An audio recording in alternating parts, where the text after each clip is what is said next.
La jalousie est une maladie. Elle est comme un virus qui ouvre la porte à d'autres maladies. Est-ce que vous savez qu'il y a des gens qui ont eu une hypertension à cause de la jalousie?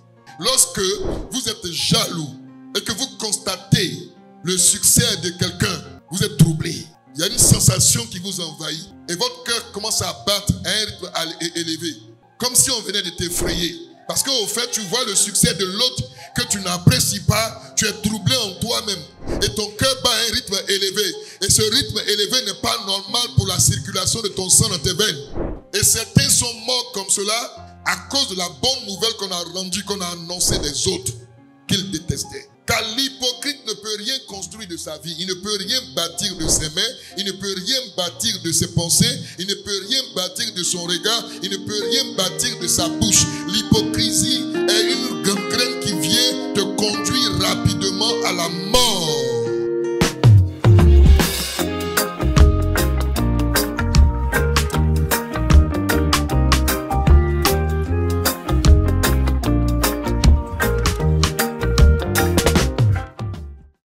Dominer la jalousie de la chair. C'est un sentiment de dépit, d'envie maladive devant ce que d'autres ont de plus que soi-même. Cette jalousie-là est caractérisée par le fait que nous voyons les autres avoir ce que nous voulons et nous ne l'avons pas. Et nous nous sentons dans une certaine posture de jalousie du simple fait que nous n'avons pas ou n'arrivons pas à avoir ce que les autres ont. Et cette jalousie-là pousse à la colère. Cette jalousie-là est capable de détruire non seulement notre vie, mais la vie des autres. Voici un peu ce que dépeint l'apôtre Paul. Il dit, je vous ai parlé pas comme à des hommes matures, mais je vous parle comme à des enfants, à des hommes charnels. Au fait, au travers de ce texte biblique, nous comprenons que la jalousie de la chair est l'expression d'une attitude d'enfant. Celui donc qui est jaloux des autres est en vérité encore un enfant, un immature. C'est ce qu'il est en train de dire. Il dit que vous êtes charnel parce qu'il y a de la jalousie au milieu de vous. Quand il y a un constat de jalousie, alors ce n'est plus l'esprit qui parle, mais c'est la chair qui parle. Et lorsque la chair parle, elle peut vous ruiner, elle peut vous déstabiliser, elle peut vous détruire, ruiner tout ce que vous avez. La jalousie est une maladie. Elle est comme un virus qui ouvre la porte à d'autres maladies. Est-ce que vous savez qu'il y a des gens qui ont eu une hypertension à cause de la jalousie? Le simple fait de ne pas apprécier, de ne pas regarder les autres avancer, réussir, ça peut te rendre malade. Qu'à chaque fois tu penses à l'échec de l'autre, tu échoues toi-même. Car toute pensée émise par notre esprit commence son accomplissement par nous-mêmes. Donc quand tu penses la déstabilisation de l'autre, tu es d'abord déstabilisé avant que ce que tu penses lui arrive. 3 signes prouvant que vous souffrez d'une jalousie charnelle. Le premier signe, c'est le sourire hypocrite. Ils conspirent pour le précipiter de son poste élevé. Ils prennent plaisir aux mensonges. Ils bénissent de leur bouche et ils maudissent de leur cœur. Parce qu'ils veulent cette place. Parce qu'ils veulent cette position.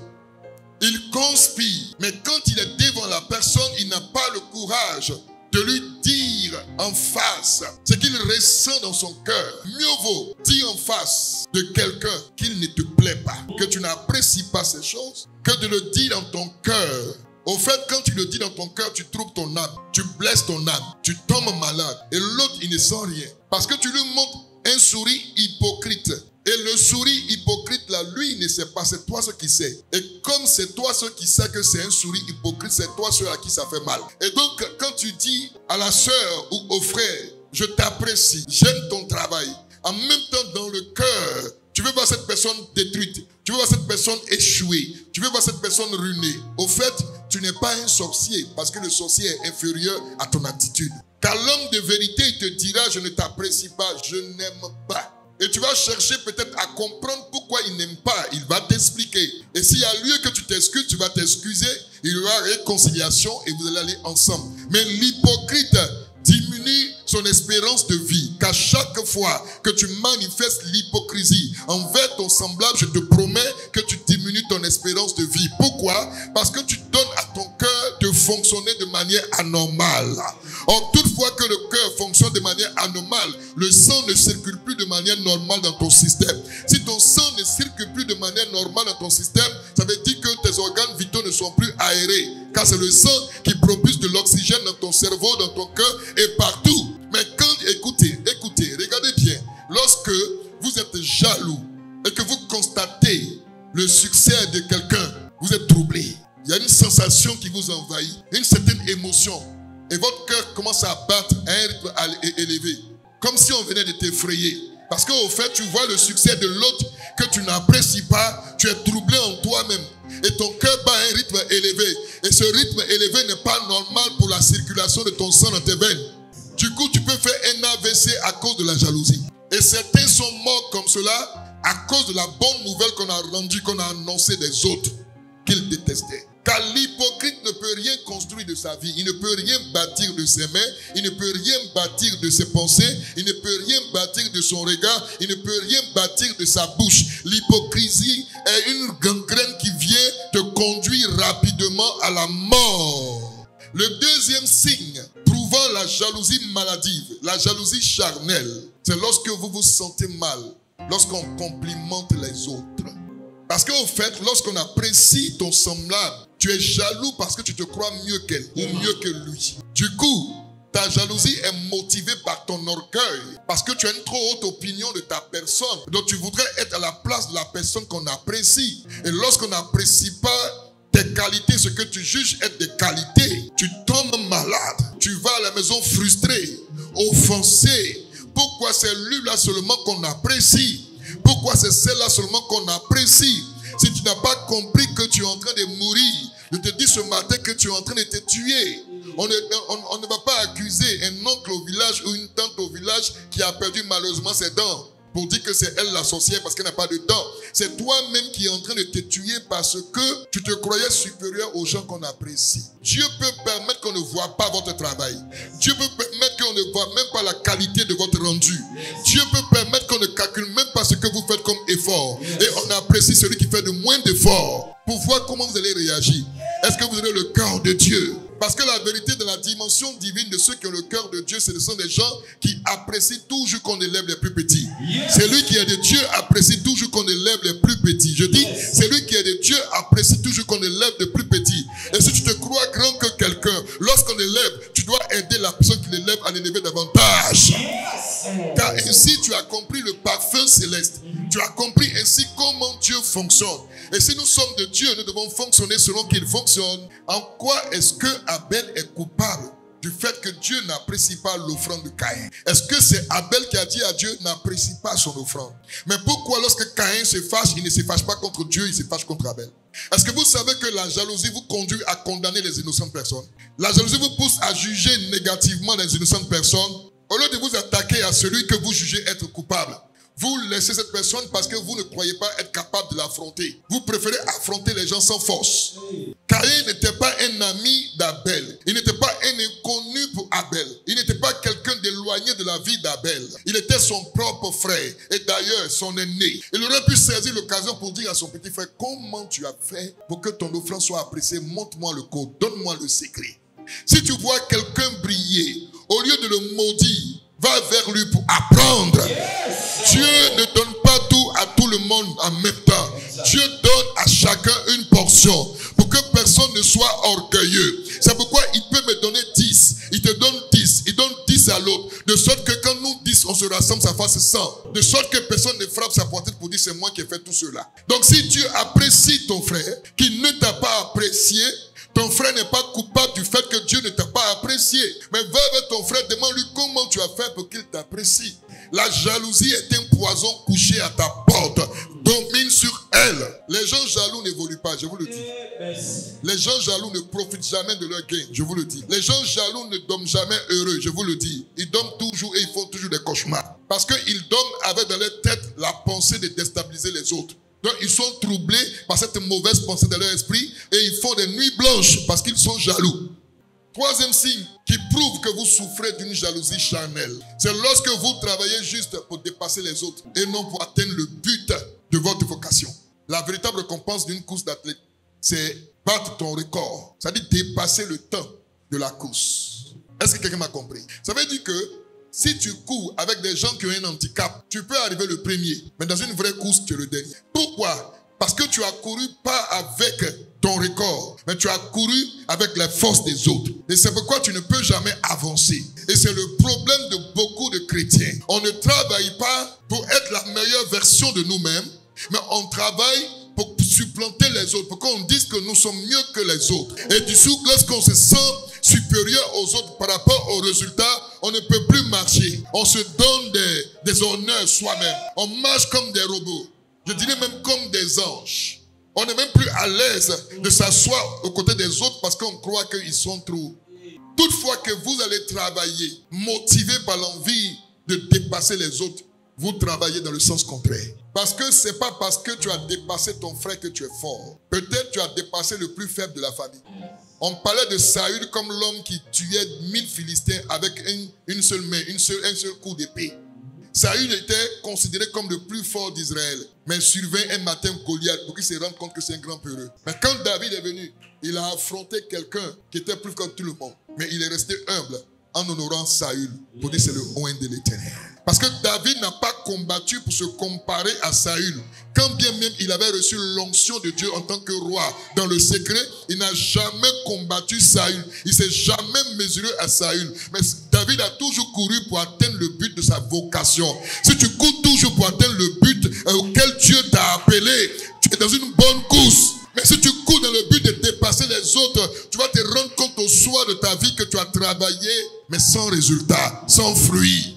On croit être supérieur lorsqu'on conduit un plus grand nombre de personnes que les autres. Or, est-ce que vous savez que Dieu ne juge pas la qualité d'un homme de Dieu en fonction du nombre de brebis qui le suit? La valeur que Dieu donne à quelqu'un est mesurée par sa proximité avec le Saint-Esprit. C'est-à-dire que plus tu es proche du Saint-Esprit, devant le Seigneur, tu as de la valeur. Quand tu es loin du Saint-Esprit, tu as peu de valeur. Même si 1 million de personnes te suivent, que tu es loin du Saint-Esprit, tu as peu de valeur devant Dieu. Donc ta course n'est pas vis-à-vis des autres. Ta course, c'est comment grandir dans le Saint-Esprit. Comment être envahi par le Saint-Esprit. Comment déborder du Saint-Esprit. Afin qu'au soir de ta vie, tu dises, j'ai combattu le bon combat, j'ai achevé ma course. Voici le prix m'est accordé. J'ai vu que tout travail et toute habileté dans le travail n'est que jalousie de l'homme à l'égard de son prochain. C'est encore là une vanité et la poursuite du vent. Donc vous voyez, les gens sont habiles dans le travail. Ils sont motivés dans le travail parce qu'ils veulent supplanter leur projet. Et l'Ecclésiaste dit ici que c'est de la poursuite du vent. C'est de la vanité. Devant Dieu, ça n'a aucune valeur. Comment dominer la jalousie? La première clé que je partage par le Saint-Esprit, c'est reconnaître qu'on est jaloux. C'est ce qu'on appelle être chrétien. Être chrétien, c'est pas venir à l'église, d'ailleurs, mais tu ne viens pas à l'heure. C'est pas de ça qu'on parle. Être chrétien, c'est d'être capable de dire à quelqu'un que tu jalouses. Frère, j'ai un problème. Je ne sais pas comment je fais, mais je n'arrive pas à te supporter. Je n'arrive pas à supporter tes résultats. Aide-moi dans la prière. Mais je suis jaloux de toi. Non, moi, il y a me diminuer devant la personne. Oui, quand tu veux grandir, il faut te diminuer. C'est pas moi qui écris la Bible. Mais elle dit, le plus grand soit comme le plus petit parmi vous. Donc, si tu veux grandir, fais-toi petit, diminue-toi. Et puis demande aux gens de t'aider à grandir. Vous allez voir que la personne à qui vous allez dire cela, elle va vous apprécier davantage. Elle va vous aimer davantage. Parce qu'elle n'a pas découvert votre état par la bouche d'une autre personne. Elle a découvert par votre propre bouche. Donc elle voit en vous l'humilité. Elle voit en vous l'envie de grandir. Elle fera de vous son ami. Les pharisiens là, ils étaient jaloux de ce que Dieu faisait au travers de Jésus. Et chaque matin, ils sont là. Oh, c'est un faux, c'est un hérétique. Il raconte des choses bizarres. Il n'est pas de Dieu. Il fonctionne par Belzébul. Il chasse les démons par Belzébul. Des docteurs de la loi, des enseignants qui étaient jaloux d'un enfant qui a grandi dans leur quartier. Un jeune qu'ils ont vu grandir, ils étaient jaloux de lui. Dans la journée, mais la nuit, il y a un qui est venu. Il dit, c'est vrai ce qu'on dit là. On dit ça parce qu'on est devant le peuple. Mais sinon, dans notre cœur là, on sait que tu es venu de Dieu. Parce que si Dieu n'est pas avec toi, tu ne peux pas faire ce que tu fais là. Est-ce que Nicodème n'a pas fait ça? Deuxième clé, pour dominer la jalousie, c'est apprendre à aimer les gens que vous jalousez. La haine excite les querelles, mais l'amour couvre toutes les fautes. Donc quand tu commences à aimer la personne que tu jalouses, cet amour qui va grandir en toi va étouffer ta jalousie jusqu'à ce qu'elle disparaisse de toi. Quand un frère vient dans l'église, et puis le frère, il est frère. Il est frère dans le corps, il est frère dans l'âme. Et les frères dans l'esprit et puis les frères dans la poche. Et toutes les soeurs qui dansent, elles veulent danser auprès du frère. Et quand le frère va voir le département matrimonial pour dire qu'il veut telle soeur, la plupart des soeurs claires de l'église, elles disent il a vu quoi c'est là? Il a ses cheveux, il a son visage, il a sa forme. Il a vu quoi c'est là? Donc tu n'es pas content que le frère que tu regardais dans le secret apprécie la soeur que toi tu diminues. Si tu ne sais pas apprécier la grâce que Dieu accorde à quelqu'un d'autre, tu démontres à Dieu que tu n'as pas les capacités encore pour recevoir la tienne. Donc ça veut dire que si tu ne sais pas apprécier le bonheur de l'autre, tu ne pourras pas avoir pour toi. La troisième et dernière clé, c'est d'apprendre en toute humilité auprès des gens qui ont réussi, auprès des gens que vous avez jalousés. Il faut apprendre auprès d'eux. Si tu commences à jalouser son travail, au fond de toi, c'est parce que tu apprécies ce travail. Donc comme tu apprécies, tu arrêtes de jalouser et tu vas apprendre. Si tu vois quelqu'un habile dans son ouvrage, c'est qu'il se tient auprès des rois. Donc des gens que Dieu a élevés, des gens dont Dieu a béni le travail, dont Dieu a béni l'œuvre de leurs mains, des gens que Dieu soutient, des gens en qui Dieu s'est investi, des gens à qui Dieu a accordé des choses, au lieu de les jalouser, tu vas vers eux, les considérer comme des rois. Ce n'est pas pour dire que tu vas te plier devant eux, mais les considérer comme des rois, c'est-à-dire qu'il faut honorer la grâce que Dieu a posée dans leur vie. Si tu sais honorer la grâce que Dieu a accordée à quelqu'un, tu recevras une portion de cette grâce. Donc ici, pour être habile dans ton ouvrage, pour avoir un rendu d'excellence, il faut que tu saches apprécier les gens que Dieu a élevés, des gens que Dieu a bénis, des gens à qui Dieu a donné des choses que tu n'as pas encore. Il faut que tu saches apprécier ces personnes et aller apprendre auprès d'elles. Le meilleur apprenti devient toujours plus fort que celui auprès de qui il a appris. Et c'est un principe biblique. Donc si tu es un bon apprenti, tu deviendras un bon maître demain. Donc si tu sais apprendre auprès des gens que tu jalouses aujourd'hui, demain, Dieu va t'élever même au-dessus d'eux, sans que tu ne fasses d'efforts. Là où règne la jalousie et l'esprit de rivalité, il y a aussi le désordre et toute espèce de mal. Donc là où règne la jalousie et la rivalité, les gens vont toujours faire du styrofoam, mais sans atteindre le but.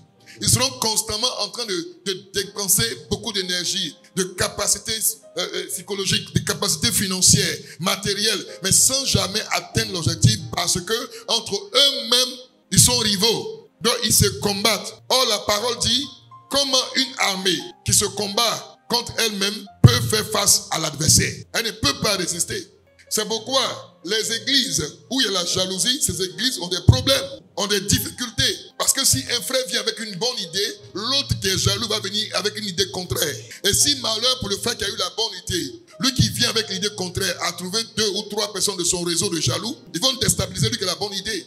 Parce que quand on prie Dieu pour envoyer des ouvriers dans sa maison, il peut envoyer des ouvriers avec certaines qualités que ceux de la maison n'ont pas. Donc il faut être humble pour savoir apprécier et discerner les qualités que Dieu a disposées en quelqu'un qui peut être utile à toute la communauté.